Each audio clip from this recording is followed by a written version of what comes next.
बिल्कुल आपकी जो क्वेश्चन है बहुत अच्छा है क्वेश्चन आपने किया था। पहले यहाँ पे हम लोग जो सवारी को टिकट दे रहा था ना, यहाँ पे बैठने का कोई जगह था ना कोई वेटिंग हॉल था, और फिर हालांकि इस्लामाबाद था। हाँ इस्लामाबाद, फिर सीढ़िया था, उसने थोड़ा सा बेहतर कर दिया कुर्सी मुर्सी। अभी अल्हम्दुलिल्लाह काफ़ी बेहतर हो गया, पैसेंजर भी ज़्यादा हो गया। ये अड्डे का माहौल देखकर, साफ़ सुथरा माहौल, अड्डे का जो ऊपर का चेंजिंग है, चाहे वेटिंग हॉल हो गया और जो अंदरूनी सफाई का मामला तो सब कुछ ठीक कर दिया।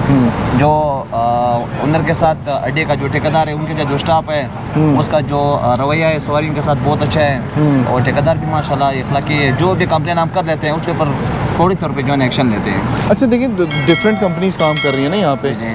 तो मेरे ख्याल में 8-10 कंपनियाँ तो होंगी जो डिफरेंट काम कर रही हैं, मुख्तलिफ शहरों को जा रही हैं, मुख्तलिफ सिबों को जा रही हैं, तो इनके दरमियान ज़ाहिर कंपटीशन भी होता है। बिल्कुल बिल्कुल, सबके लिए एक ही बराबर है। जो पैसेंजर जिस कंपनी के पास जाएगा उसी के पास होगा, यानी आवाज़ लगाने की ज़रूरत नहीं पड़ती। बिल्कुल, आवाज़ें यहाँ पे नहीं है। यहाँ पे जो पैसेंजर किसी भी काउंटर से टिकट परचेज करते हैं उसी से लेगा। दूसरा जो काउंटर वाला है वो उसका आवाज़ नहीं लगाएगा कि भाई इधर आ जाओ, वो वाला सीन यहाँ पे नहीं है। अच्छा, ना ठेकेदार को जो है मुख्तलिफ कंपनी चल रहा है, सब एक ही बराबर है। ठेकेदार सही है, सबको एक ही नज़र से देख रहा है।